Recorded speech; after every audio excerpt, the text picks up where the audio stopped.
Lo, balita ko po uuwi daw po yung apo nyo galing Maynila. Sinong apo? Hala, nakalimutan nyo na po kagad, Lo. Kakasabi lang po sa inyo ni Manang Tess no makalawa. Tatlo kayong apo ko eh. Sino nga uli ang uuwi? Lo, tatlo nga po kaming apo nyo, pero yung dalawa po ay anak ni Tita Dolores. Sina Mark at David po. Sila ba? Buti naman at naisipan nila magbakasyon dito. Ang tagal na nilang hindi nakakapunta rito eh. Bakit nga pala ngayon lang sila uuwi kung kailan magbibiyernes Santo na? Di ko rin po alam, Lo eh. Basta nabanggit lang po sa akin ni Manang Tess yun. Tumawag daw po sa telepono. Sabi magbabakasyon daw po dito. Dapat pinalipas muna nila ang mahal na araw. Alam mo naman sa lugar natin, masyadong delikado ang paligid kapag ganitong Semana Santa. Nakausap ko nga po sila kanina dahil tumawag po sa telepono. Ako po ang nakasagot. Sinabihan ko nga po si Tita Dolores na ipagpaliban muna ang pag-uwi. Pwede namang sa susunod na linggo na lang eh. Pero ayaw talaga po makinig eh. Hindi po sila naniniwala na delikado sa atin kapag Holy Week. Paano nga mga taga Maynila. Hindi naniniwala sa mga pamahiin at paniniwala ng mga taga-probinsya. Ay nako. O siya, hayaan mo na po. Ang katigasan naman ng ulo nila ay aanihin din nila yan. Matatauan din sila kapag sila na mismo nakaranas ng mga sinasabi natin. Kaya nga po. Ganun na nga po siguro, Lo. Pagsasabihan ko na lang din sila pagdating nila dito. Dahil kapag hahayaan natin na dalhin nila ang katigasan ng ulo nila, baka mapahamak yan sila. Mahalaga, mapagsabihan at hindi tayo nagkulang sa paalala. Wala naman po tayong magagawa, Lo eh. Kung talaga matigas sa mga ulo nila. Saka, huwag niyo na po sila masyadong problemahin. Buti pa at maglakad-lakad na lang po tayo sa paligid na makasagap tayo ng sariwang hangin at sikat ng araw. Ala sige, mabuti pa nga. Tara na. Mabuti na lang talaga at nagpupunta ka din sa bahay para palagi akong samahan. Napakabuti mong bata. Para kang ang tatay mo. Mabait na bata. Pero yun nga lang, palaging walang kibo. Palaging nakangiti kapag nakatunghay sa langit. Naalala ko na naman siya. Alam mo apo, masasabi ko na napalaki ka ng mabuti ng nanay mo. Lagi ko po kasing iniisip ang mga pangaral ni tatay at nanay. Saka po ang mga payo niyo sa akin. Kaya po ganon. Dahil din po yun sa gabay niyo sa akin, Lo. Namatay ang ama ni Miguel dahil sa atake sa puso. Kaya ang kanyang lolo na ang nagsilbi niyang ama.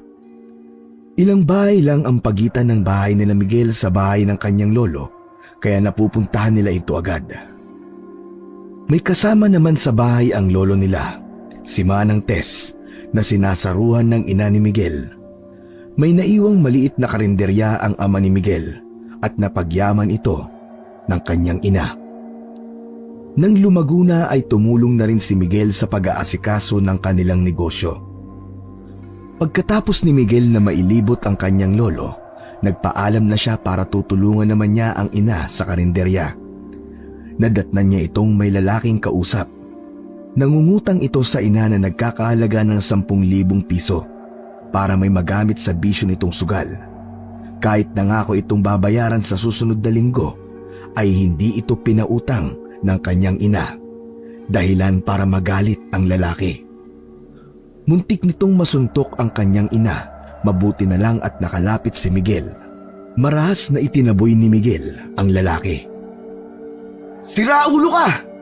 Hindi ka lang pinautang, sasaktan mo na ang nanay ko? Ako ang harapin mong animal ka! Malakas ang loob mo dahil babae ang kaharap mo eh. O sige, nandito ako ngayon. Ano? Square tayo? Anak, huwag mo siyang patulan. Baka mamaya ay masaktan ka. Hayaan mo na lang siya.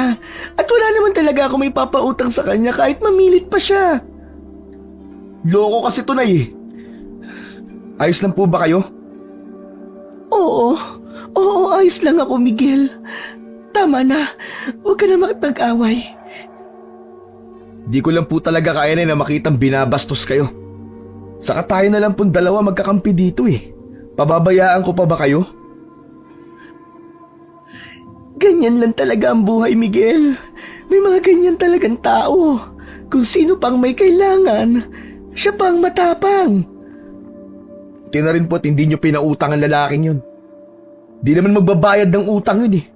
Sakit sa ulo lang ang inabot ng mga naniningil sa kanya sa huli niyang utang. Bayaan mo na, anak. Bayaan mo na. Sige o, kundi lang po dahil sa inyo eh. Ay, oo nga pala, Nay. Sinabi ko na po kay Lolo na darating ang dalawa niyang apo.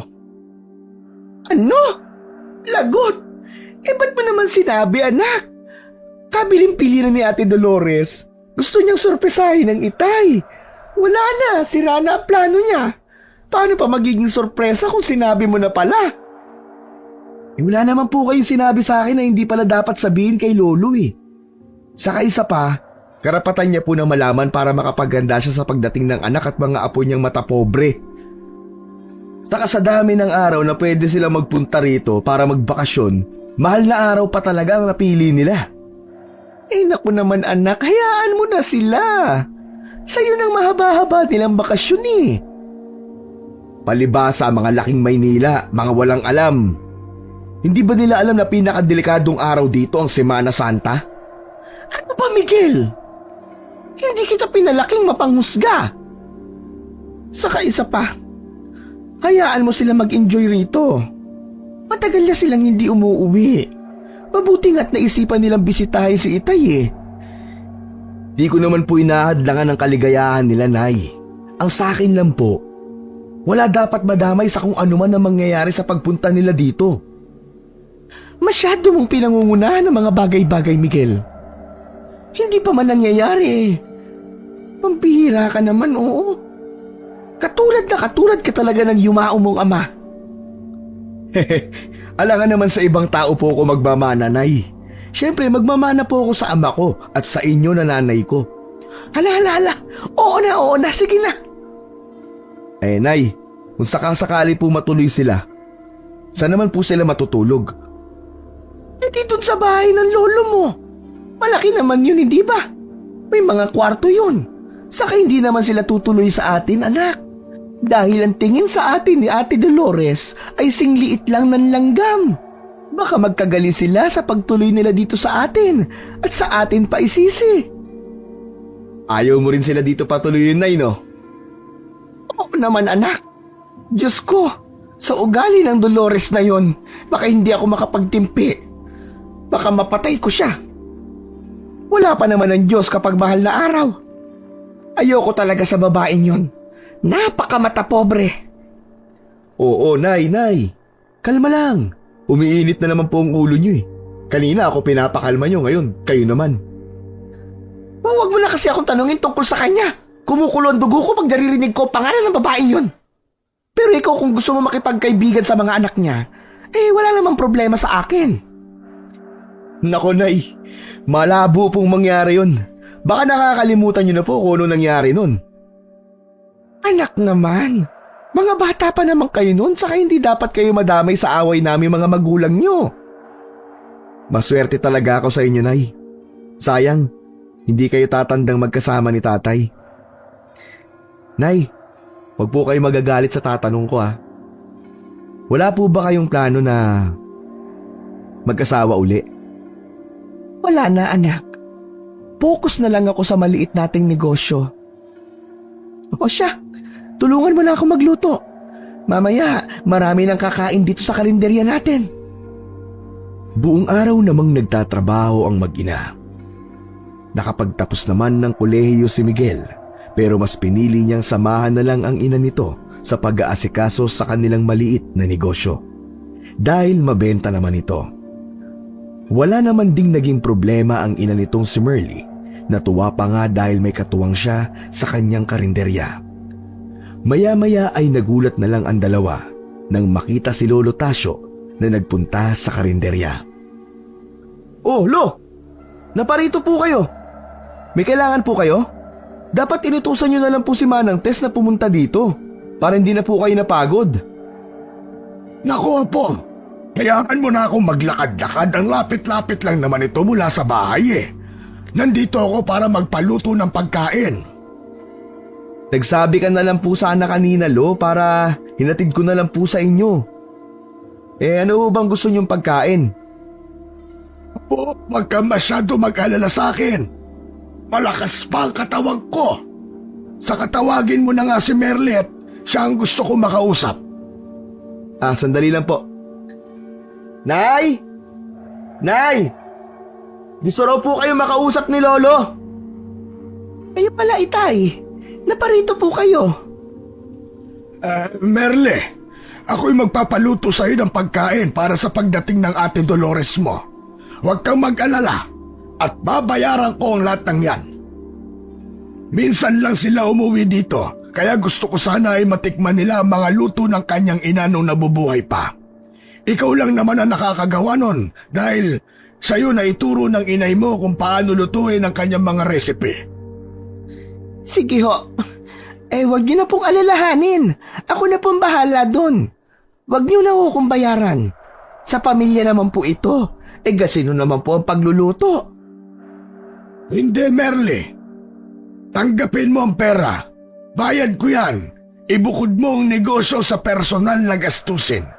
Kahit piso mabawa sa negosyo, malaki yun. Hindi kumpleto ang 1,000 kapag nabawasan ng piso. At kahit kapamilya mo pa ang katransaksyon mo, kailangan ay may bayad pa rin katulad ng sigil mo sa mga customer mo para patuloy ang agos ng negosyo pagdating sa kita. Lagi mo yang tatandaan, Merle. Ganyan ang dapat mong isipin kapag negosyo ang usapan para hindi ka nalulugi. Maraming salamat po, Itay. Nakakahiya naman po sa inyo pero kayo kasi. Alam ko yan. Dumaan din ako sa pagninegosyo. Kailangan talagang mahigpit ka sa ganyan. Sige na. Dalahin mo na lang sa bahay ang mga pagkain para sa pagdating nila may makakain silang masasarap.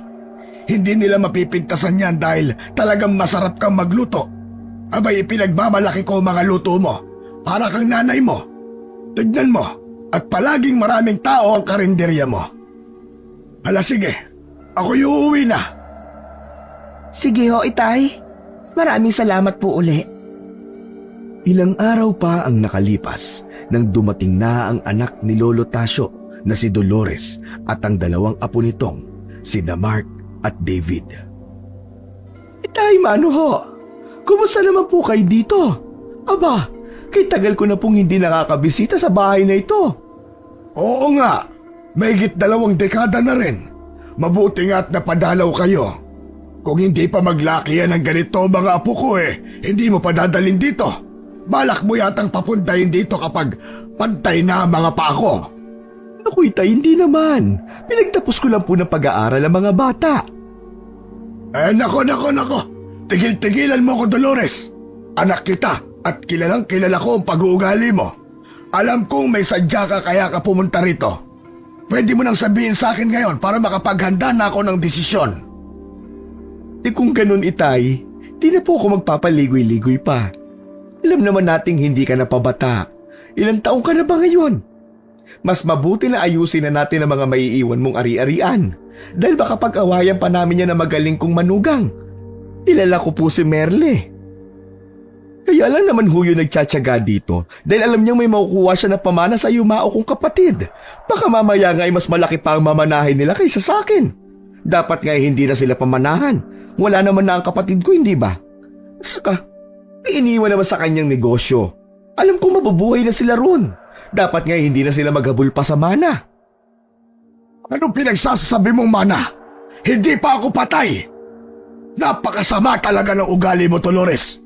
Hindi ka pa rin nagbabago. Wala kang makukuha sa akin, isip ko. Ibebenta ko lahat ng ari-arian para mapakinabangan ko habang buhay ako.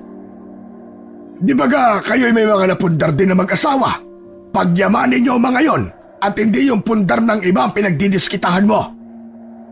Itay, ang hinahabol ko lang po dito ay ang para sa mga apo mo. Tagal-tagal din kaming hindi nauuwi dito, kaya alam kong matagal na rin may nabubuong sabuatan dahil ang kasakasama mo dito ay ang hipag kong makapal ang muka. Alam kong nasusulsulang ka dahil matanda ka na. Pero tandaan nyo, Itay, buhay pa ako. Ako ang anak mo at hindi ang babaeng yun na sampid lamang sa pamilya natin. Patay na ang kapatid ko, kaya dapat wag siyang maghabol. Huwag mong pag-isipan na masama ang ibang tao. Hindi mo naman sila nakakasama na madalas para pagsabihan mo sila na masama. Kita mo na, Itay? Sa pagtatanggol mo pa lamang sa kanya, alam na kung sino ang kinakampihan mo. Ako na nga itong nasa harapan mo, tunay mong anak. Tapos siya pa rin ang nakikita mo. Diyos ko naman buhay ito. Maya-maya ay natigilan ng mag-ama sa pag-uusap nang dumating si Miguel. Lo? Nandyan po ba kayo? Pasok ka, Miguel. Anong kailangan mo? Lo. Medyo matatagalan lang daw po ang pinapaluto nyo. May inihintay pa po kasing isang putahe. May bisita po pala kayo. Magandang araw po sa inyo. Ayos lang yan, Apo. Hindi pa naman gutom ang tiya mo. Hayaan mo lang si Merly. Huwag ka mong masyadong magmadali. Sabihan mo na rin ang nanay mo na dito naman ang hali at maghapunan para magkasakasama tayong lahat. Sige po, Lo. Sino naman yan, Itay? Tinawag ka pang lolo. Siya si Miguel, ang pamangkin mo sa nag-iisa mong kapatid. Sanggol pa yan nang umalis ka dito. Miguel, siya naman ang tiya Dolores mo. Siya po ba ang nakausap ko sa telepono? Kayo po pala si Tia. Kamusta po kayo? Sasabihin ko na po kay nanay na madaliin na po ang pagkain. Nakarating na po pala kayo eh. Pasensya na po sa tagal ah. Medyo marami po kasing niluluto si nanay para sa inyo. Ikaw na pala ang anak ni Merly. Anak nga po ako ni Merly. Bakit po? Para po yatang may laman ng sinabi nyo. Bait-baitan ka, iho. Malalaman ko rin ang tunay niyong ugali. Alam ko naman na sa umpisa pa lang ay pera lang talaga ang habol ng nanay mo sa kapatid ko. Ngayong wala na ang kapatid ko at matanda na si Itay, lumalapad na ang ngiti nyo. Dahil alam niyong malaki ang makukuha niyong mana dahil magbubunga na ang pagsisikap niyo kay Itay. Hindi po kami ganun. Nagkakamali po kayo. Tama nga po si nanay. Mata pobre ka. Aba bakit? Hindi ba mukhang pera ang ginagawa niyo? Andito pa kayo sa bahay ng Itay. Pasipsip kayo mag-ina. Halata namang mana lang ang habol niyo rito. Sa inyo na ho ang mana niyo. Hindi namin kailangan yan ni Inay. May sarili naman po kami negosyo eh. Saka ang pagpunta-punta ko po rito ay para alagaan si Lolo. May sarili naman po kaming bahay eh. Saan ang galing ang bahay niyo, Aber? Saan galing ang perang pinagpatayo niyo ng bahay? Ang pinagpatayo niyo ng negosyong karinderyang kakarampot ang kita. Kanino galing ang pera? Sa kapatid ko ba? Matagal nang patay ang kapatid ko. Kaya sa malamang, nahutot niyo yan kay Itay. Madali na kasing utuin ng matanda. Pakisabi sa nanay mo, lumang gawain na yung bait-baitan. Ang yabang-yabang niyo sa maliit niyong negosyo, galing naman yan sa pera ni Itay. Tama na yan, Dolores. Sumusobra ka na. Galing nga ho sa tatay ko ang negosyo namin at bahay. Wala kaming hiningi mula kay Lolo. Dahil alam po namin na mamatahin niyo kami. Tsaka ano naman pong problema niyo kung iniwanan kami ni tatay ng bahay at maliit na negosyo? Dapat ba sa inyo mapunta ang mga yon? Ikaw na bata ka. Huwag mo kong iniinsulto sa harap ng Itay at mga anak ko. Hindi ko po kayo iniinsulto. Nagsasabi lang po ako ng totoo. Saka ikaw po nagsimula ng gulo. Hindi ako. Manang-mana ka talaga sa nanay mo. Parang linta. Ano ka ba, Dolores? Kakauwi mo lang dito sa bahay, naghahanap ka pa ng away. Bakit mo pinagsasalitaan ng ganyan ang pamangkin mo? Bakit, Itay? Totoo naman ang mga sinabi ko ah. Kahit kailan hindi ka talaga nakikinig sa akin, Dolores. Pagkatapos masabi yon ni Lolo Tasio, ay kagad na siyang napahawak sa dibdib. Nahihirapan na siyang huminga dahil sumikip ang dibdib sa pag-aawat sa kanila. Kaagad naman na inalalayan ni Miguel ang kanyang lolo. Dinala niya ito sa kwarto para makapagpahinga. Nang masiguro niyang maayos na ang kalagayan ng matanda, ay sa kanya ito iniwan. Pagkalabas niya ng silid ng matanda, ay kaagad siyang kinumpronta ng tiyahin na si Dolores. Tingnan mo ang ginawa mo sa itay. Pareho lang kayo ng nanay mo. Mga walang modo. Alam mong uuwi ako dito? Sana hindi mo na ipinakita ang pagmumukha mo. Ilang araw na nga kayo magkasama dito. Itong panahon na lang na makakasama ko ang itay ko. May eksena ka pang kutong lupa ka. Ano bang ginagawa namin ni inay sa inyo at galit na galit kayo sa amin? Malaki po ang respeto ko sa inyo, pero wag po naman sana kayong sumobra. Anong sabi mo? Anong ginawa? Mukhang hindi pa sinasabi ng nanay mo sa iyo ang kalandi ang pinagagagawa niya. Simulat sa pool, ayoko na talaga yung nanay mo. Mukhang pera para sa kapatid ko. Pero pinikot niya ang kapatid ko. Nagpabuntis siya ng maaga kaya napilitan siyang magpakasal. Tapos, magkakandahirap ang buhay nilang dalawa. At kinamatayan na yun ang kapatid ko. Tapos ngayon, namumuhay kayong maginhawa mula sa pinaghirapan ng kapatid ko. Mga walang kwenta talaga kayo. Sakto namang nasa likod na ni Dolores si Merly na may daladalang pagkain. Rinig na rinig niya ang mga sinabi ni Dolores, kaya naman napakunot ang kanyang noo. Inilapag niya muna ang mga dala niyang pagkain sa kusina ng palabog, dahilan para sundan siya ng tingin ni Dolores. Ba, nandito ka na palang babae ka. Wala ka pa rin pinagbago, no? Isa ka pa rin linta na mahilig sumipsip. Dahan-dahan ka lang sa mga pananalita mo, Dolores. Bakit? Ayaw mo marinig ng mga bata ang kalandian mo? Hindi na nakapagtimpi pa si Merly at sinugod na niya si Dolores. Sinabunutan niya ito sa kapinagsasampal-sampal. Lumaban naman si Dolores pero sadyang mas malakas talaga si Merly. Dahil masanay ito sa trabaho mabigat, mabilis naman silang pinaglayo ng kanilang mga anak. Nay! Nay, tama na! Tama na po! Mabuti pa po't umuwi na lang tayo. Hayaan na lang po natin sila. Mabuti pa nga. Tutal hindi naman kayo parte ng pamilyang ito. Matuto kayong dumistansya.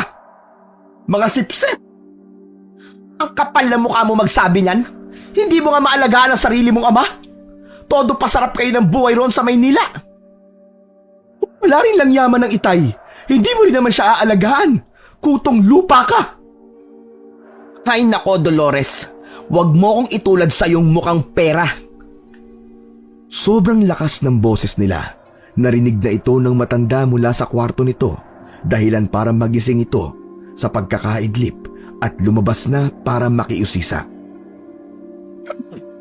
Ang ingay-ingay niyo dito. Ano bang nangyayari? Nag-aaway ba kayo? Pasensya na po, Lo. Aalis na lang po kami ni inay. Teka, bakit kayo aalis? Manananghalian na tayo.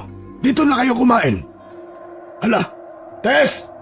Ayusin mo na ang hapag nang makakain na tayong lahat. Ako'y nagugutom na. Dahil matanda na si Lolo Tasio, mabilis na siyang makalimot sa mga nangyayari. Sa tuwing nakakatulog ay nabubura na sa isip niya ang mga nangyari at bagong kaganapan na uli ang makikita niya paggising.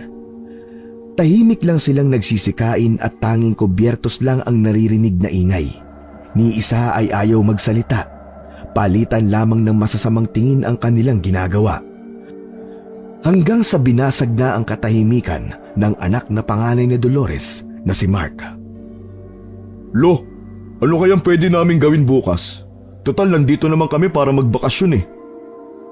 Apat muna ninyong palipasin itong mahal na araw. Masyadong delikado ang paligid. Itay naman, hayaan nyo mag-enjoy ang mga bata. Saka naniniwala ka pa ba sa mga kwentong barbero? Bata pa kami, panakot nyo na masasamang kung ano-anong elemento at halimaw ang naglalabasan kapag Semana Santa dahil patayan Diyos. Diyos ko naman, kailan pa ba siya namatay? Kaya tayo natatalo kasi iniisip agad natin na talo na tayo. Kaya sinasamantala ng mga diablong kahinaan natin at takot. Wala yung pinagkaiba sa mga tao mapagsamantala. Kapag alam nang walang bantay, susugod kasi alam nilang may makukuha sila. Hindi yan basta kwentong barbero o panakot lamang. Lahat ng yan naranasan ko.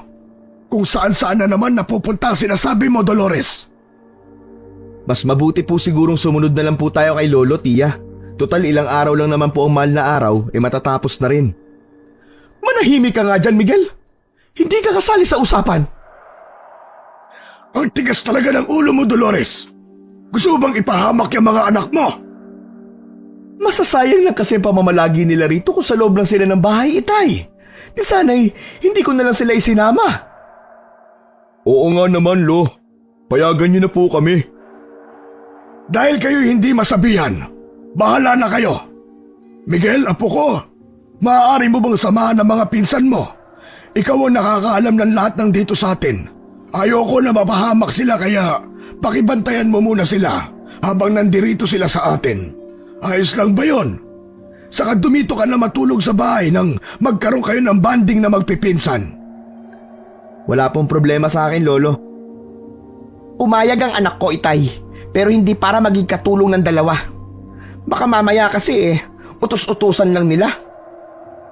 Huwag ka masyado mag-alala, Inay. Malaki na po ako. Ako pong bahala.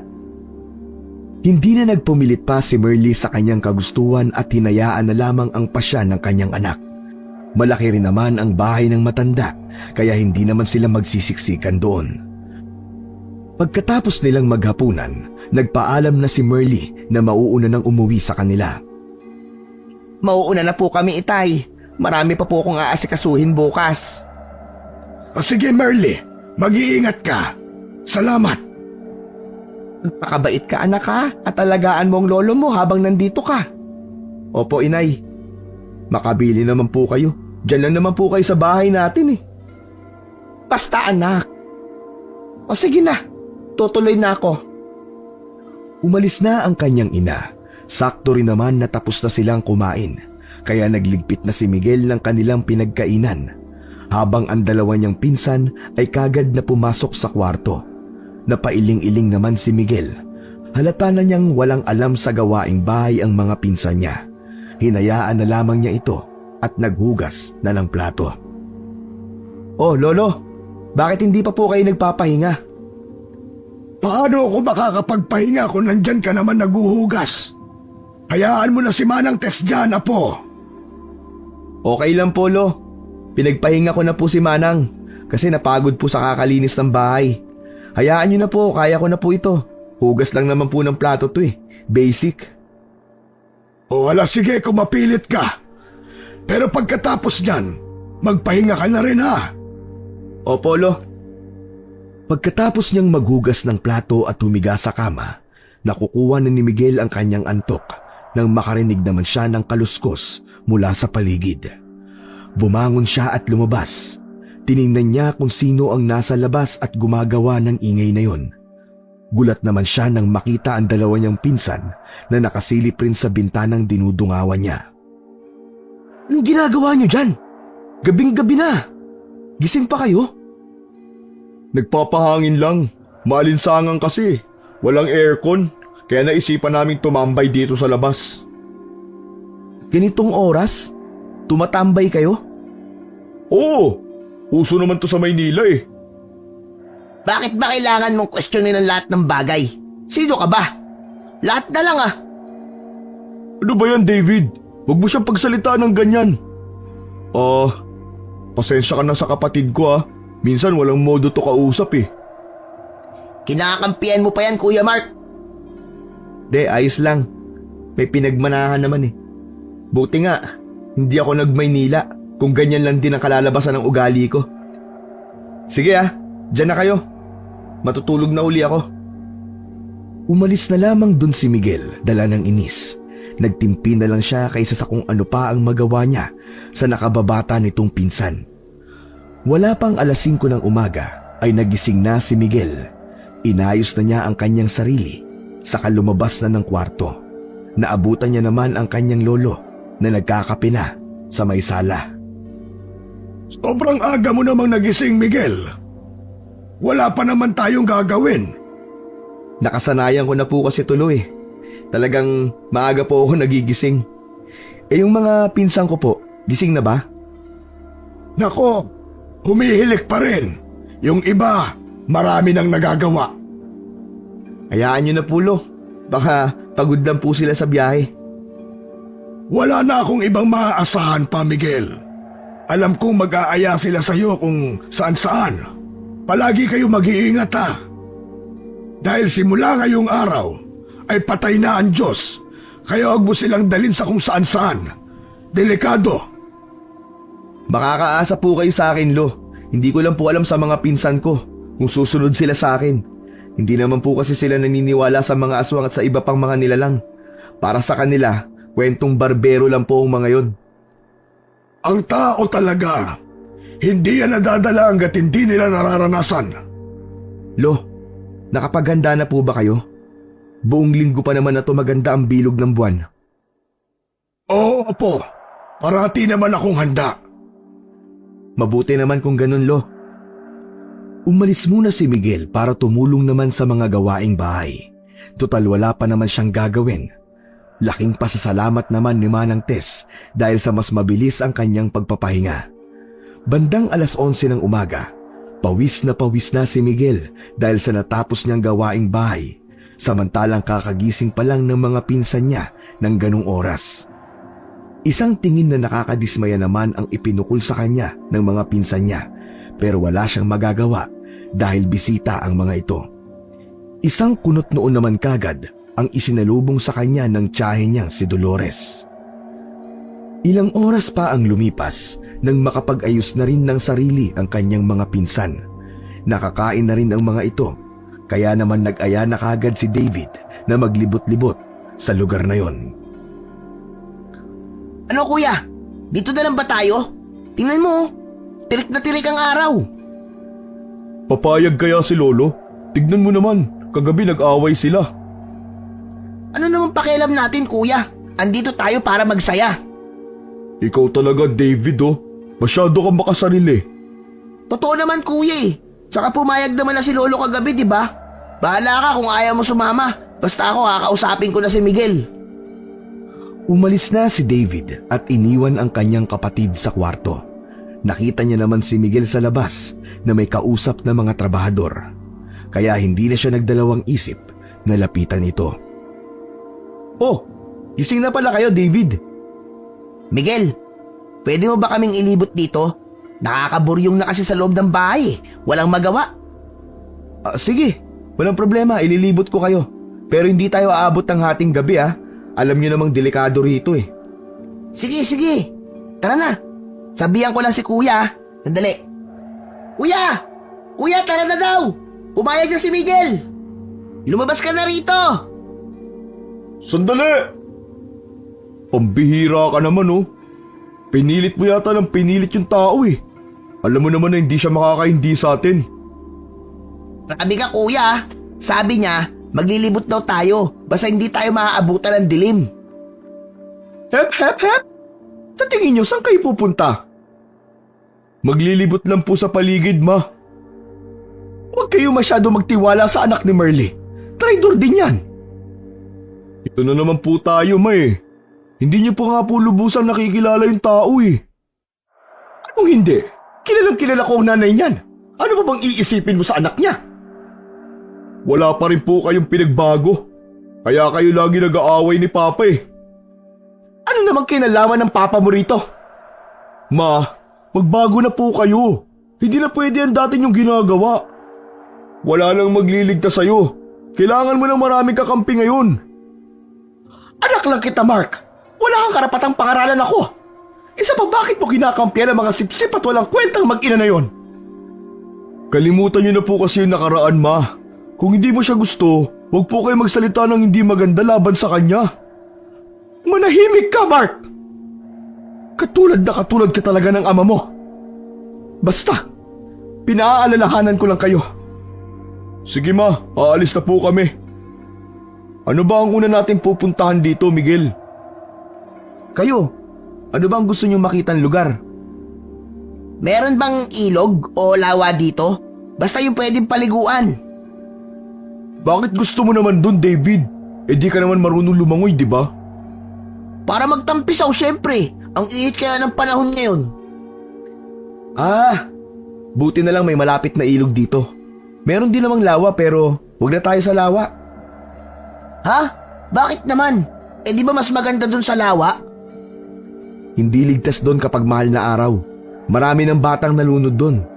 Minsan naman, natatagpuan na lang ang mga katawan nila na wakwak ang tiyan. Sus! Kwentong barbero lang yan. Di naman talaga totoo mga aswang eh. Ikaw ba sa tagal mo na rito, may nakainkwento ka na bang aswang? Oo, pero bata pa ako noon. Ibig sabihin lang nun, hindi yan totoo. Bata ka pa pala nung nangyari yun eh. Malikot ang pag-iisip ng bata. Malay mo, namalikmata ka lang. Tama na nga sa kwentuhan. Baka mapunta pa yan sa away eh. Huwag na tayo mag-aksaya ng panahon. Pumunta na tayo sa ilog. Tara na, bilisan na natin. Mabuti pa nga, bago ako tuluyang matakot sa mga kwento ni Miguel. Natawa naman si Miguel sa sinabi ni David. Naglakad na sila patungo sa ilog. Panay ang kanilang kwentuhan hanggang sa makarating na silang tatlo sa nasabing ilog. Ang ganda pala dito sa ilog. Parang paraiso. Tsaka sariwang-sariwa ang hangin. Ang lamig. Oo nga eh, parang napunta tayo sa ibang dimensyon no? Maganda talaga dito. Pero huwag kayo masyadong mag-ingay ha. Baka makagambala tayo ng hindi natin nakikita. Ay nako Miguel, ayan ka na naman eh. David, wala naman sigurong mawawala kung susunod tayo kay Miguel. Tama ka. Kaya huwag na lang tayo mag-ingay. Sumunod na lang ang dalawa sa sinabing yon ni Miguel. Habang silang dalawa ay naliligo sa ilog, nakaupo lang sa isang sulok si Miguel. Tumitingin-tingin lang sa mga pinsan niya. Hindi ka ba maliligo, Miguel? Masarap ang tubig! Presko! Ah, hindi na. Dito na lang ako. Maligo lang kayo dyan, sige. Hindi na muling pinilit pa ni Mark at hinayaan na lamang si Miguel. Kakalangoy niya sa ilog, nakakita siya ng isang maliit na kubo sa hindi kalayuan. Dala ng kanyang kuryosidad, lumapit siya kay Miguel para tanungin ito. Meron bang nakatira sa kubo na yun? Saan? Ayun ba? Ah, wala na. Matagal nang abandonado yun. Talaga? Bakit naman? Saka, may tumira ba dun dati? Meron. Kubo sa tabing lawa yon. Ang tumira dyan, isang matandang lalaki pero patay na. Tapos yung ibang tumitira naman dyan na kamag-anak, hindi naman nagtatagal. Ah, ganun ba? Hindi na nag-usisa pa si Mark. Medyo natakot na rin ito dahil mukhang hindi naman nagbibiro si Miguel sa mga sinabi niya. Sa sobrang pagsasaya nila sa ilog, hindi na nila namalayang nagdidilim na ang paligid. Naku! Madilim na pala. Umahon na kayo sa tubig. Agaw dilim na. Bakit hindi niyo ako ginising? Alam niyo namang bawal tayo magpagabi sa lugar na to, di ba? Nakatulog ako eh. Pambihira. Sige na, umahon na kayo. Umuwi na tayo. Pasensya ka na. Hindi ka na namin ginising, tulog na tulog ka kasi. Kaya hindi ka na namin inistorbo ni kuya. Maya-maya pa ay nagpalit na nga ang dalawa ng damit. Mabilis ding nagdilim ang paligid dahil sa mga nagtataasang mga puno. Taimtim na nagdadasal si Miguel habang sila ay naglalakad. Pinagpawisan na sila sa paglalakad pero napansin nilang paulit-ulit lang silang bumabalik sa kanilang pinanggalingan. Wala ba kayong napapansin? Kanina pa tayo lakad ng lakad dito ah. Hindi man lang tayo umuusod. Hindi naman kalayuan ang bahay natin sa ilog, di ba? Patay. Ito na nga ba sinasabi ko eh. Napaglaruan tayo. Oh, napaglaruan? Ano bang dapat natin gawin? Teka, balik na rin natin ang mga kasuotan natin. Sa tingin niyo ba makakatulong yon? Baka nag-iba na lang tayo ng ruta. Imposibleng magkamali ako sa daan. Kabisado ko ang lugar na to. Pwede ba, David? Huwag ka na magreklamo. Sumunod ka na lang. Ayan na naman kasi kayo sa pamahiin eh. Mambihira naman kayo. Masyado kayo nagpapaniwala sa mga ganyan-ganyan eh. Pabayaan mo na nga lang yan kung ayaw niya, di wag. Hindi pwede. Baka maligaw yan mag-isa. Hindi na yan makakabalik. Dali na, bilisan nyo na. Palalim na ng palalim ang gabi. Hindi na umangal pa si David at binaligtad na rin ang kanyang damit. Maya-maya pa ay nakarating na rin sila sa abandonadong kubo. Hingal na hingal sila nang huminto sa tapat. Dali-dali silang pumasok sa loob ng kubo. Takot at nag-aalala sila dahil paniguradong nag-aalala na rin ang kanilang pamilya. Sigurado ka bang ligtas tayo dito, Miguel? Siguro, hindi ko alam. Pero dito na lang tayo magpalipas ng gabi. Bukas ng umaga na lang natin hanapin ang daan pa uwi. Mabuti pa nga. Mukhang delikado na rin ang paligid eh. Bahala kayo. Basta isa lang ang alam ko. Hindi ako makakatulog sa lugar na to. Pwede bang wag ka na lang mag-inarte? Eh bakit ba? Sa ganun ang nararamdaman ko eh. Bakit ba lahat hindi pwede? Huwag na kayo mag-away dalawa. Magpahinga na kayo. Dapat hindi tayo maingay. Baka may kung anong makarinig sa atin. Tumahimik naman kagad ang dalawa. Hindi naman mapakali si David at panay-panay ang kanyang tingin sa paligid. Matibay pa naman ang kubo. Maalikabok lamang ito at maraming sapot ng gagamba. Pagtingin niya naman sa paligid ay nakaupo at tulog na ang dalawa. Wala na rin siyang nagawa kundi pumikit na rin. Dahil sobrang dilim na rin naman ng paligid, wala na siyang makita. Nakatulog ang tatlo habang naalimpungata naman at nagising si David. Bandang 12:00 ng gabi, meron namang kumaluskos sa paligid at may kung anong sumisinghot-singhot pa. Dala ng kuryosidad ni David, dinala siya ng kanyang mga paa sa pintuan. Naisip niyang sumilip kung ano nga ba ang nasa labas ng bahay. Pagsilip niya naman ay isang magandang dalaga ang naroon. Nakaupo malapit sa lawa. Dahan-dahan siyang naglakad patungo sa dalawang kasama. Ginising niya ang kanyang Kuya Mark at si Miguel. Kuya! Kuya! Miguel! Hoy, Miguel! Gumising na kayo! Una namang nagising si Mark dahil sa pag-alog sa kanya ni David. Saka sumunod si Miguel na dahang-dahang iminulat ang kanyang mga mata. Ano ba yun, David? Pwede bang ipagpabukas mo na lang? Kita mo natutulog na yung tao eh. Kuya, gumising ka muna. Sa tingin ko yung dalaga sa labas ang makakatulong sa atin. Ha? Dalaga? Siraulo ka ba? Walang gagala ngayong ganitong oras na ng gabi. Paano kung meron? Imposible talagang mamalikmata ako. Kahit silipin niyo pa sa labas. Nagkatinginan naman ang dalawa. Nag-antayan kung sino ang magpapasyang sumilip. Magandang dalaga ba kamo? Mag-ingat kayo. Minsan, mapanlin lang ang mga mata. Baka mapahamak pa tayo. Ngayon ka lang ba nakakita ng magandang dalaga? Baka pwede nating hingan nyo ng tulong. Ayoko na magtagal pa dito eh. Sige, tingnan natin. Silipin muna natin kung totoo yung sinasabi mo. Kung hindi, lagot ka talaga sa amin. Nauna namang sumilip si Mark. Hindi siya makapaniwala sa kanyang nakita. Isang magandang babae ang nakaupo sa gilid ng lawa. Kakaiba pa ang kanyang kasuotan. Maganda at balingkinitan pa ang babae. Totoo nga sinabi niya, Miguel. Tingnan mo dali, ikaw ang sumilip dito. Nagdadalawang isip man si Miguel na tingnan pero kalaunan ay pumayag na rin siya at sumilip. Pagkatingin niya naman ay mas lalong lumapit ang dalaga sa kanilang kubo. Alam niyang parang may mali rito. Parang may mali Mas maganda siguro kung dito na lang muna tayo. Alam mo Miguel, napapansin ko masyado kang takot. Bakla ka ba ha? Ano naman magagawa ng isang hamak na babae? Baka pwede ko siyang ligawan. Napakababaero mo talaga, David. Umiral ka na naman. Mas mabuti pang sundin na lang natin si Miguel. Total, siya naman ang nakakaalam dito. Mga dayo lang tayo dito, baka nakakalimutan mo. Ayan ka na naman kuya eh. Masyado kang sunod-sunuran sa kanya. Nandito lang naman siya para bantayan tayo Kaya dapat siya ang magbantay sa atin.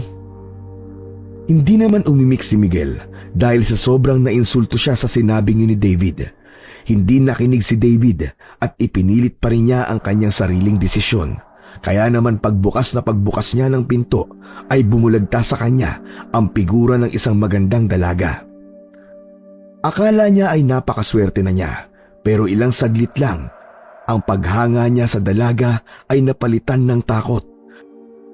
lalo na nang maganap sa kanyang harapan ang pag-iibang anyo nito bilang isang manananggal. Nanginig ang kanyang tuhod na para bang napako na lamang siya sa kanyang kinatatayuan. Hindi niya alam kung ano ang gagawin. Nang akmang susunggaban na si David ng manananggal, ay dali-dali namang naisara ni Miguel ang pinto.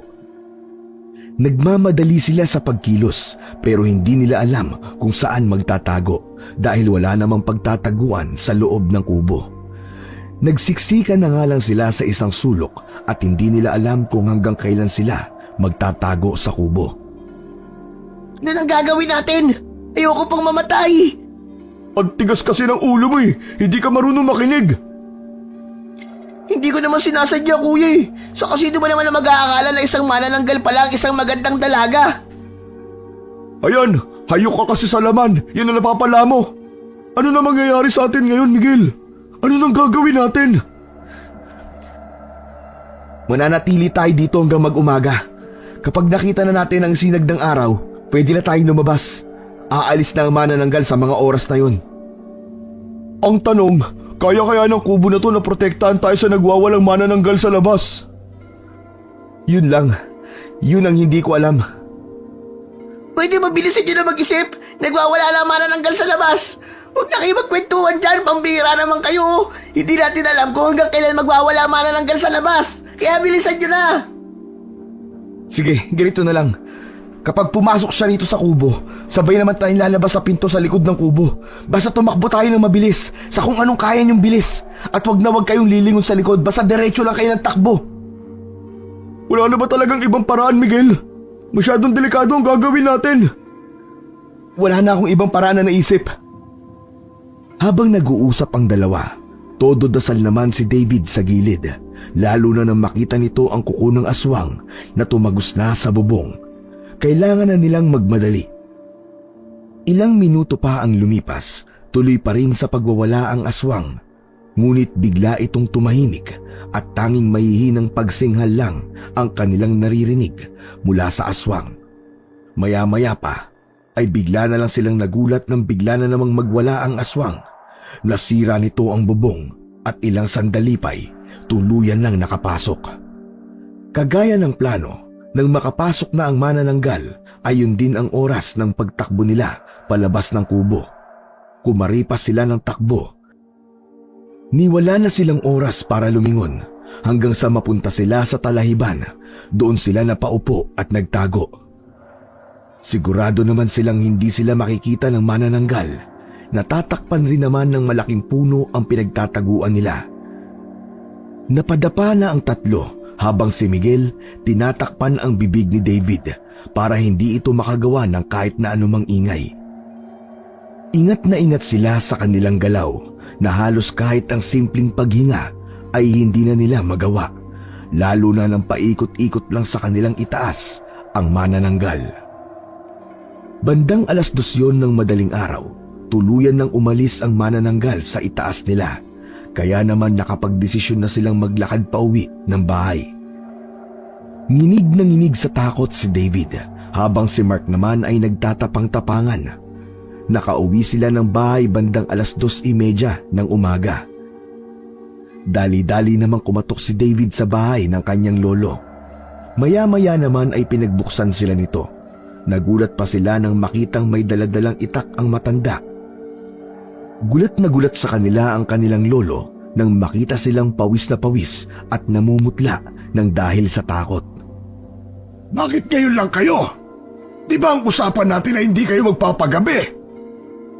Mahabang istorya po, Lo. Papasukin niyo po muna kami. Pumasok na nga ang tatlo at pagkapasok nila ay nanghingi kagad sila ng tubig. Ulang na lang buong laman ng pitsil ang maubos nila. Pinagpalit muna sila ng damit. Naroon din si Merly at alalang-alala ito sa anak na si Miguel. Agad namang lumapit ang galit na si Dolores. Saan naman kayo galing? Pinag-alala niyo pa kaming dalawa ng lolo niyo na hindi niyo kami pinatulog. Pasensya ka na, Ma. Medyo napasarap kami sa paliligo eh. Hindi naman namin alam na nagdilim na ang paligid. Di ba ikaw ang inatasan na bantayan tong dalawang pinsan mo, Miguel? Bakit hindi ka mapagkatiwalaan? Baka ikaw pang nanguna. Responsableng bata ang anak ko. Baka mo matitigas ang ulo ng mga anak mo at hindi niya mapagsabihan. Huwag kang maninisi. Huwag nang magsisihan. Ang importante, ligtas na nakauwi ang mga bata. Saka intindihin mo na lang sila. Binata ang mga yan. Saka isa pa, alam ko naman na nagdesisyon sila ng tama. Kaya nga sila nakauwi ng ligtas. Ama si Lolo. Natuto na po kami, Ma. Anong ibig mong sabihin, David? Kasi nakaikwentro po kami ng aswang eh. Ang akala ko ba kwentong barbero ng mga yan. Huwag paniwalaan, hindi ba? Ngayon, ikaw na ang nagkikwento. Akala ko rin po dati eh. Pero ngayon, hindi na po. Buti na lang talaga nandyan si Miguel. Baka hindi na kami sikatan ng araw kung nagkataon. Nagpasalamat na ba kayo sa kanya? Mukhang takot na takot kayo Huwag niyong isipin na taga Maynila kayo, kaya alam na ang lahat. Opo, hindi na po mauulit. Pasensya na po talaga. O siya, sige. Dolores, mabuti pa't asikasuhin mo na ang mga anak mo para makatulog na sila. Mag-uusap muna kami ni Miguel. Pumasok na ang mag-iina sa loob ng kwarto nila, habang naiwan naman sa sala sina Miguel, Lolo Tasio at Merly. Lo, dapat po ba tayo maging handa sa mga susunod na araw? Mukhang hindi po basta-basta ang naengkwentro naming manananggal. Anong ibig mong sabihin, Apo? Mukhang hindi kami titigilan nun hanggat hindi kami napapatay. Pinuno siguro ng mga aswang yun, Lo. Mahal na araw pa naman ngayon. Iba po kasi yung pakpak niya Parang kumikinang-kinang. Saka, pinasok po kasi namin ang kubo sa may lawa. Baka po nagalit ang manananggal na yun. Nakahanda na ako sa pangyayaring yan, Apo. Gusto ko lang malaman kung ano nangyari sa inyo ron. Bakit sa kubo na kayo napunta? At sa may lawa pa? Lo, nakatulog po kasi ako habang binabantayan sila sa paliligo sa ilog Hindi ko po namalayang nag-agaw dilim na pala ang paligid. Saka, naligaw kami habang pauwi kami, parang napaglaruan po kami. Kaya, nakarating po kami sa kubo na malapit sa lawa. Ako nang bahala. Huwag lang tayo masyadong pakampante sa ngayon. Hanggat hindi pa natin alam ang kakayahan ng aswang na nakaengkwentro ninyo. O siya, sige. Magpahinga ka na ron. At ako nang bahalang magbantay. Malapit na rin namang mag-umaga. Sige na, Merly. Matulog na kayo sa kwarto nyo. Sige, Hopa. Halika na, anak. Wala nang madaming salita si Miguel at sinunod na niya ang kanyang lolo Tasio. Pumasok na rin siya sa kwarto dahil pagod na ang kanyang katawan. Pagkahiga pa lamang niya sa kama ay nakatulog na kagad siya. Tulad ng nakasanayan ni Miguel ay maaga ulit itong nagising. Naabutan niya ang kanyang lolo na may kausap na isang matandang babae na hindi bababa sa 70 ang edad. Iyak ito ng iyak kaya naman lumapit na rin si Miguel para mag-usisa. Papaalis na rin ang matandang babae pagkalapit niya rito. Lo, ano pong nangyari? Patay na ang apo ng babaeng yun. Ho? Bakit daw po? Di po ba? Nasa 18 anyos pa lang po ang apo niya? Oo, tama ka. Sa nagdadalang tao rin yun. Ayun, natagpuan ng mga kanayon natin sa masukal na lugar. Halos hindi na raw makilala. Parang nilusob ng mabangis na hayop. Wala na raw ang bata sa loob ng tiyan niya. Pati raw ang asawa ay natagpuan sa di kalayuan. Halos malapit lang sa bangkay ng kanyang asawa. Patay na rin. Mukhang nakipaglaban ang dalawa sa aswang bago sila pinatay. Ano? Bakit naman po kasi lumalabas sila ng 10 oras ng gabi? Alam nilang napakadelikado ng paligid ng ganitong panahon. Ang sabi ng lola niya na nakausap ko, dahil mga anak na raw ang babae, hindi naman marunong magpaanak ang asawa. Nataranta kaya lumabas para puntahan ang albularyong malapit sa kanila para doon sana manganak. Kawawa naman palang sinapit nila, Lo. Delikado talaga sa baryo natin kapag ganitong panahon. Taon-taon na lang ay sumasalakay ang aswang kapag mahal na araw. Kaya kayo maswerte pa rin kayo kagabi.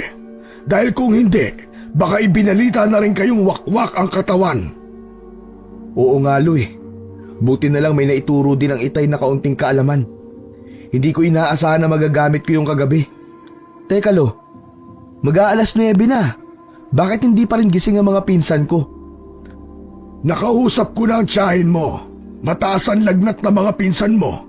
Mukhang hindi nila kinaya ang takot na naranasan nila. Lutuan na lang natin sila ng tinola Lo, para makahigop sila ng mainit na sabaw. Sasabihin ko po kay nanay. Huwag mo nang alalahanin yan. May magulang naman ang dalawang yun.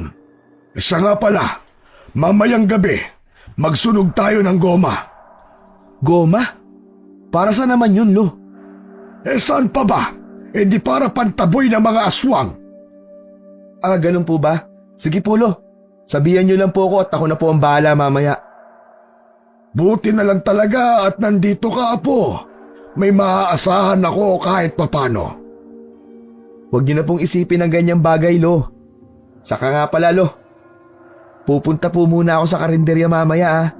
Tutulungan ko po muna si nanay doon kahit saglit lang. Oo, sige, walang problema. Kanina nga pala bago umalis nagbilin na papuntahin kita doon pagising mo. Sige na, puntahan mo na. Naghihintay na yun sa'yo. Sige po Lo, salamat po. Walang anuman iho, mag-iingat ka. Iniwan na nga ni Miguel ang kanyang lolo. Naglakad na ito. Pansin niya naman nakakaiba ang mga kinikilos ng tao sa kanilang lugar. Tila ba takot ang mga ito. Pero ipinagsawalang bahala na lamang yon ni Miguel at dumiretso na sa kanilang karinderya. Hindi naman matumal ang benta sa mga araw na yon ng kanyang ina. Para lamang itong regular na araw. Oh, Miguel, nandito ka na pala. Opo Nay, pasensya ka na po tinanghali po ako ng gising. Nabalitaan mo na ba ang nangyari sa kapitbahay natin? Inatake raw ng aswang ang mag-asawa. Kayo talaga inay walang chismis na hindi nakakarating sa inyo ano po? Ay, maiba tayo ng usapan. Talaga bang may lagnat ang mga pinsan mo? Opo, sabi nga po ni Lolo. Mabuti na lang talaga at matapang ka anak. Hindi kagaya ng mga pinsan mo. Nilagnat ng dahil sa sobrang takot. Nako, mabuti na lang talaga at nagawa mong iuwi ng ligtas sa mga pinsan mo. Kahit matitigas ang ulo nila. Alam mo anak, proud na proud ako sa'yo. Pero sa susunod sana mag-iingat ka ha. Alam mong ikaw na lang ang meron ako. Buwat nang mawala ang tatay mo. Palagi naman po ako nag-iingat inay Hindi ko lang talaga inaasahan ang nangyari kagabi. Alam mo anak, ang lahat ng bagay ay hindi inaasahan. Yan ang pakatatandaan mo. Kailangan palagi kang nakahanda at alerto sa lahat ng mga maaaring mangyari. O siya sige, ang mabuti pa anak, sumama ka sa akin mamaya at i-deliver ko tong order sa akin na pagkain. Tumango naman si Miguel bilang tugon sa kanyang nanay. Naiintindihan naman niya ito. Sadyang nag-alala lang si Merly sa kaligtasan ng kanyang anak. Binilisan na lamang ni Miguel ang kanyang ginagawa para makaalis na sila ng kanyang ina para dalahin ang order na pagkain. Naiwan naman sa karinderya ang kapitbahay nilang katuwang ng ina. Isa-isa nilang hinatid ang mga pagkain. Pagkatapos nun ay dumiretso na sila sa kanilang bahay. Nay, ano bang ginagawa natin dito sa bahay? May kukunin lang ako saglit anak. Hinayaan na lamang ni Miguel ang kanyang ina. Naupo na lamang sa upuan at hinintay itong lumabas. Pagkalabas ng kanyang ina ay may dala na itong rosaryo saka holy water. Nay, para saan naman po yan? Hindi naman po ako nasapian ng masamang espiritu Ay pambihira kang bata ka, puro katanong. Para sa'yo ang lahat ng to. Proteksyon mo na rin. Alam ko naman na hindi kita mapipigilan na samahan mo yung mga pinsan mong anak Maynila. Kaya dapat lang na may proteksyon ka sa katawan. Malay mo yung magamit mo to. O di kaya isaboy mo sa Tia Dolores mo para matanggal ang masamang espiritu na bumabalot sa kanyang pagkatao. Baka sakaling bumait. Ay, nako inay. Matanda na po kayo ni Tia Dolores. Kalimutan niyo na po ang nakaraan. Saka ayos naman na po kami ng mga pinsan ko eh. Basta, dalhin mo ito kahit saan ka magpunta habang kasama mo mga batang yon. O sige na, bumalik ka na sa lolo mo. Mas kailangan ka niya doon. Saka ka na umuwi kapag nakabalik na sila sa Maynila. Eh paano ka naman po inay? Di ba sabi ko po ihahatid kita sa karinderya? Hindi na kailangan anak. Dito na lang muna ako sa bahay. Magpapahinga muna ako. Nandun naman si Sabel eh. Nabilinan ko na siyang magsara ng maaga. Sige po inay, kapag kailangan niyo po ako mag-utos lang po kayo para puntahan ako doon kina lolo ha. O sige anak, lakad na. Mag-iingat ka ha. Bumalik na si Miguel sa bahay ng kanyang lolo. Nang nadatnan naman niya ang bahay, tahimik ang paligid. Ang kanyang lolo na mahilig tumambay sa labas, wala ng oras na yon. Kaya hindi na siya nagdalawang isip na pumasok sa loob. Naabutan niya ang lahat ng tao sa bahay ay nasa kwarto ng kanyang dalawang pinsan. Pagkakita kay Miguel, ay nag-iba kagad ang timpla ng muka ni Dolores. Galit na galit itong tiningnan si Miguel. Kasalanan mong lahat ng to! Bakit po? Ano po bang nangyari? Sobrang taas ng lagnat ng mga anak ko. Hanggang ngayon hindi pa rin sila nakakabangon. At kasalanan mo lahat yon. Pinabayaan mo kasi sila. Hindi ko po sila pinabayaan, Tia. Baka siguro sa sobrang takot na naramdaman nila kaya nilalagnat po sila. Teka sandali po, tatawag po ako ng albularyo. Albularyo? At magagawin ng albularyo sa mga anak ko? Hindi naman sila nasapian. Tiningnan na lamang ni Miguel ang kanyang lolo at doon na lamang nag-antay ng kasagutan. Tama na Dolores. Hindi natin madadaan yan sa ganyan. Huwag na tayo magsisihan. Sige iho, lumakad ka na. Bago pa lumala ang sakit ng mga pinsan mo. Sunduin mo ang albularyo dito sa atin. Lumakad na nga si Miguel at ilang minuto lang ang nakalipas ay naroon na ang albularyo sa bahay nila. Sinuri nito ang mga pinsan ni Miguel. Ayon sa albularyo, wala naman daw naging problema at normal lang ang kanilang lagnat. Napanatag naman kaagad ang loob ng lahat nang marinig ito. Pero ayon sa albularyo, wag pa rin daw pakampante dahil hindi basta-basta ang nakaengkwentro nilang aswang. Babalik-balikan daw sila nito hanggat hindi nagagawa ang gusto. Tila gusto raw biktimahin ng aswang na yon ang magkapatid dahil nagawang lagyan ng marka. Pagkatapos nun ay nagpaalam na ang albularyo dahil marami pa raw siyang pupuntahan na mga kailangang gamutin. Sakto namang pagpatak ng 6:00 ng gabi ay inutos na ni Lolo Tasio ang magsunog ng goma sa bakuran para hindi na raw maamoy ng aswang ang magkapatid. Dali-dali namang sinunod ni Miguel ang utos ng kanyang lolo. Halos kalahating oras din siya sa labas sa kakabantay sa sinusunog na goma bago maisipang pumasok sa loob ng bahay. Naabutan niya ang kanyang lolo na nilalagyan ng kadena at kandado ang mga bintana at pintuan. Lo, ano po yung ginagawa niyo? Naghahanda kung sakaling atakihin tayo ng aswang para may laban tayo. Mabuti at maglagay ka rin ng itak sa kwarto mo. Mas mabuti na manigurado tayo. Sige po Lo, kukunin ko na po yung itak. Saka Lo, dun po muna ako sa kwarto nila Mark at David. Ako muna ang magbabantay. Mabuti pa para makagalaw na rin ang Tia Dolores mo. Saka tingnan mo ang kwarto mo kung nakasara na ba mabuti ang mga bintana. Sige po Lo, balikan ko po kayo maya-maya. Napatango naman ang matanda kaya kinuha na nga ni Miguel ang itak sa kusina. Sa kanya dinaanan ang kanyang kwarto para tingnan kung nakasaradong mabuti ang mga bintana. Pagkatapos noon ay pumasok na siya sa kwarto ng kanyang mga pinsan. Nakita naman niyang nahihimbing na sa pagtulog ang dalawa. Napaupo na lamang siya sa isang sulok. Nakaidlip naman ng saglit si Miguel. Nagising lamang siya dahil sa kaluskos sa paligid. Nakiramdam siya sa paligid ng mga oras na yon para malaman kung saan nanggagaling ang ingay at pansin niya namang nasa gilid yon ng kanilang kwarto. hindi na nagdalawang isip pa si Miguel na damputin ang kanyang itak. Nagising na rin sina David at Mark nang makita ang anino ni Miguel sa harap nila. Ang buong akala nito'y sasaksakin sila nito dahil sa hawak na itak ni Miguel. Nataranta naman si David at kaagad na napasigaw, dahilan para maalarma sina Lolo Tasio at Dolores. Dali-daling napatakbo ang dalawa sa kwarto na kinaroroonan ng tatlo.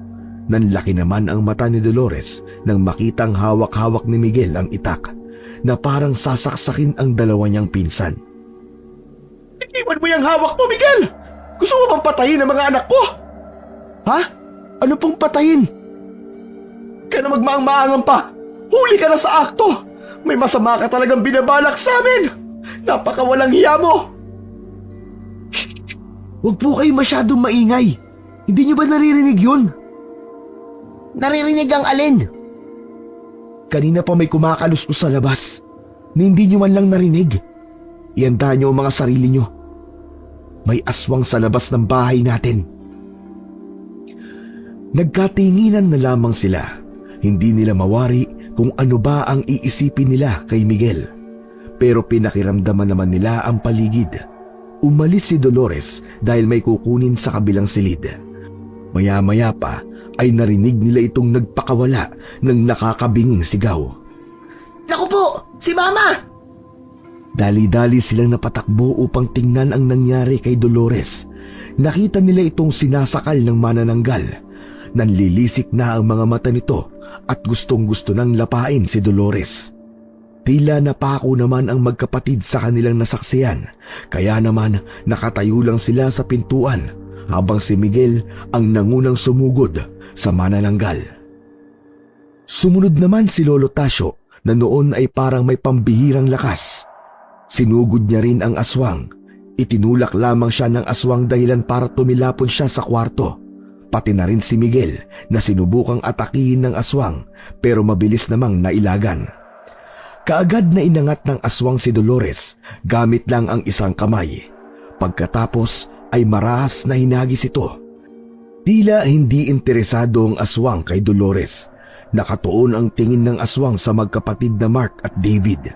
Kaya naman maliksi nitong sinugod ang dalawa.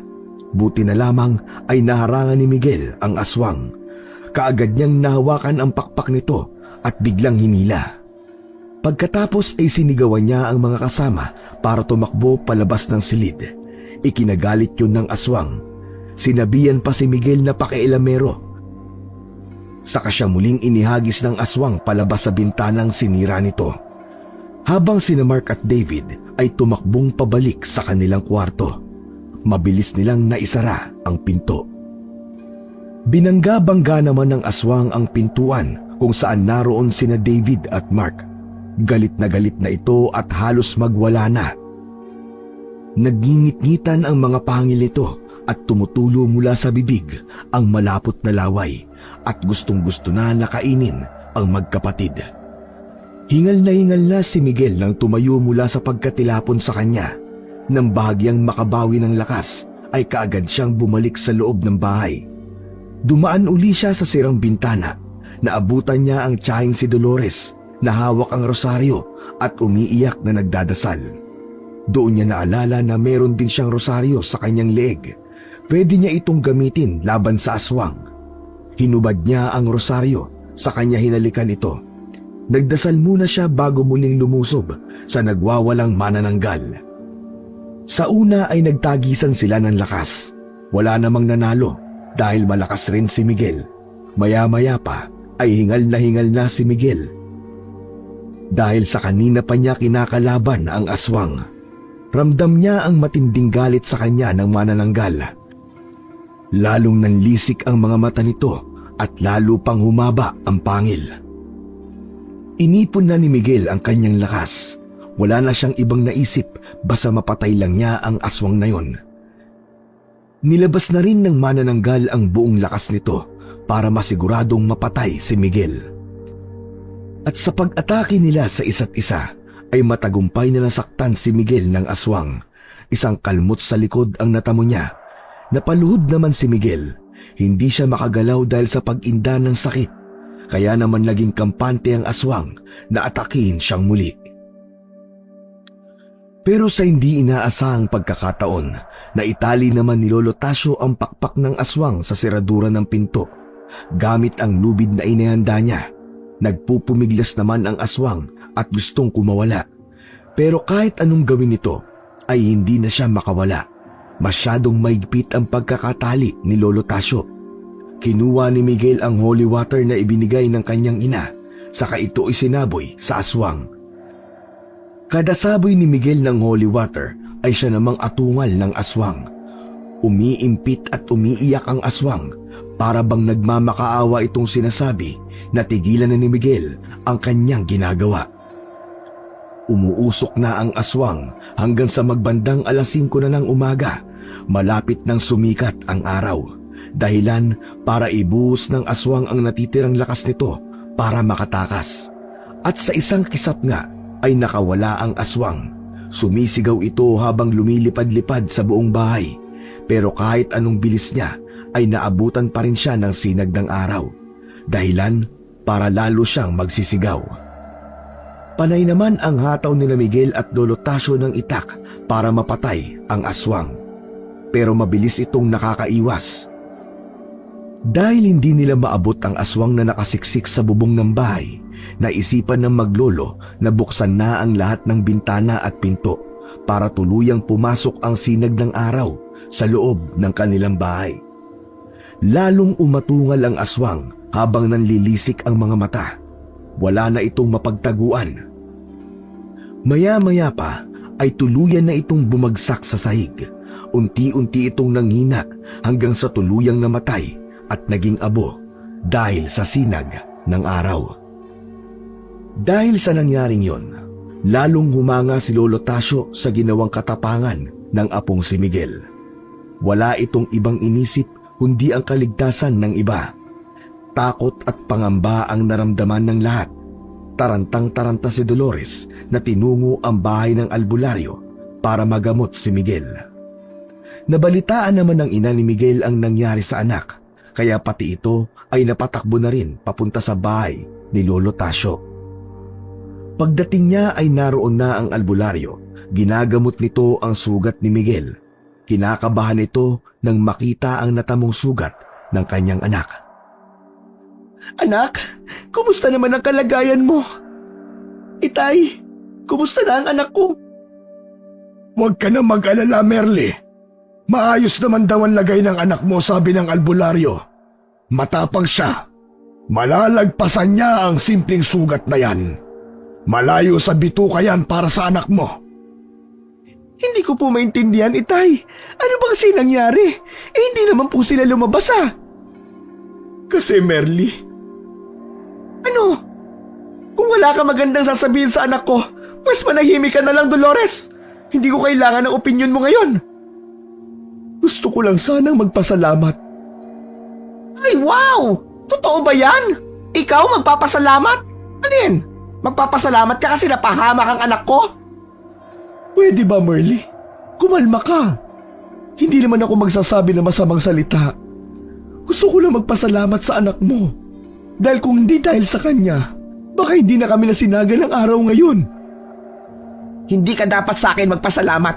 Sa anak ko. Pasalamat ka talaga at pinalaki ko yan na may mabuting kalooban. Hindi tulad ng mga anak mo. Merly, wag na nating pahabain pa ang diskusyon. Pwede ba wag muna kayo mag-away? Kahit ngayon lang. Intindihin niyo muna ang mga anak niyo. Natahimik kagad ang dalawa, nahiya sa sinabi ni Lolo Tasyo. Naging matiwasay na ang mga sumunod na gabi ng pamilya. Wala nang gumagambala sa kanila. Natapos na rin ang Semana Santa at napalagay na ang loob ni Lolo Tasyo. Alam niyang mananahimik na uli ang mga aswang na dumadayo sa kanilang lugar. Ilang araw pa ang lumipas at tuluyan nang nagpaalam ang pamilya ni Dolores. Hindi na rin ito binuksan pa ang tungkol sa mana na kanyang hinahangad dahil nalaman niyang malakas pa at nasa tamang pag-iisip pa ang kanyang ama. Merly, pasensya ka na lahat sa mga nasabi ko tungkol sa inyong mag-ina, ha? Sa tagal ng panahon, talagang mainit ang dugo ko sa'yo dahil hindi talaga ako boto sa'yo para sa kapatid ko. Sobrang close kasi namin ang kapatid kong yun. Siguro dahil sa sobrang selos ko, kaya hindi kita nagustuhan kagad. Nagbago kasi ang kapatid ko ng pakikitungo sa akin nung magkakilala kayong dalawa. Nabaling ang lahat ng atensyon niya sa'yo. Lalo na magkaroon na siya ng anak. Tapos naging botong-boto pa sa'yo si Itay. Palagi niyang sinasabi na napakabuti mo at ako naman ang masamang anak. Naiinis ako. Pero ngayon, nakita ko na talaga na may mabubuti kayong puso at hindi mo pinabayaan si Itay. Salamat sa lahat, Merly. Ipagpatawad mo. Hayaan mo na yon. Ni minsan hindi naman ako nagtanim ng galit sa'yo. Bakit hindi ka nalang dumito sa probinsya? Samahan mo si Itay sa bahay niya.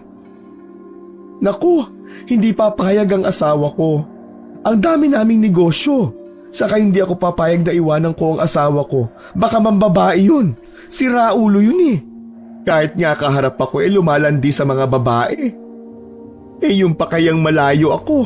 Aba, puputulan ko talaga siya. Merly, si Itay ha, matanda na.